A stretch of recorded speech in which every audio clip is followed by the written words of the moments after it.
time for a client shout out. So Helen found us through a recommendation from her friend and another client of ours called Chloe.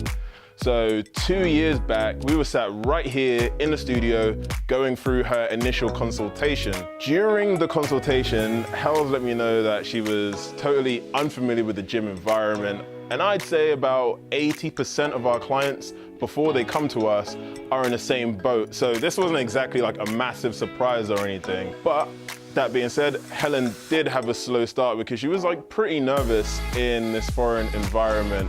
But she did have one major trait on her side, and that was stubbornness. In fact, she was so stubbornly nervous, I don't know if that's a thing, she just outright refused to do a body comp assessment, which is our standard practice for everybody, so we can actually track clients' progress over time. And to this day, she still hasn't actually done a full body composition assessment. And even though she felt out of place, she felt nervous and uncomfortable, she still came to training regardless. Stubbornness. And I don't know what her thought process was at this point, but to be honest, I should probably ask her, because if you're in a similar position right now, it would be good for you to have that information. But on top of that, she got costochondritis, which is actually inflammation of the sternum right here. So we can actually do any upper body training for months, and her goal of actually toning her arms became impossible to achieve during that time. And this is where most people would have just quit. But again, recurring theme, she's fucking stubborn. But I didn't actually mention, on top of all of this, eating sugary foods, buttery foods is part of Helen's job description, because she's actually a food blogger. So on top of everything, so let's summarize right now.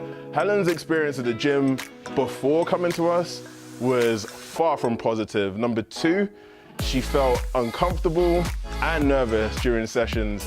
At points, I know she had her eye on that exit right there and she wanted to walk out. Number three, she developed costochondritis of the sternum. Number four, she was actually in the midst of a psychology PhD while working full-time on her business. So to top it all off, she has to eat and review foods like this, which aren't exactly conducive to getting fat loss results. So I mean, really, you should be asking yourself at this point, what's your excuse? Too busy, haven't got enough time, can't stick to a meal plan, right?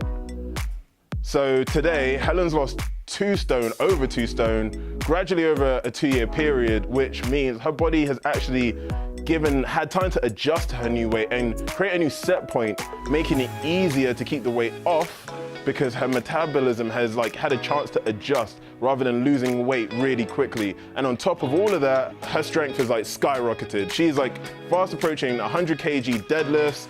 She's able to do cardio for non-stop for an hour, you know? So the lesson here really is there is no failure, only feedback. Because Helen tried to lose weight before, she knew what didn't work for her and for her body.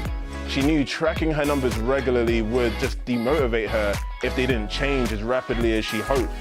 And she knew that if she exercised alone, she'd be more likely to quit. So instead, she took those lessons from the previous weight loss attempts and she trained in a small group in this room.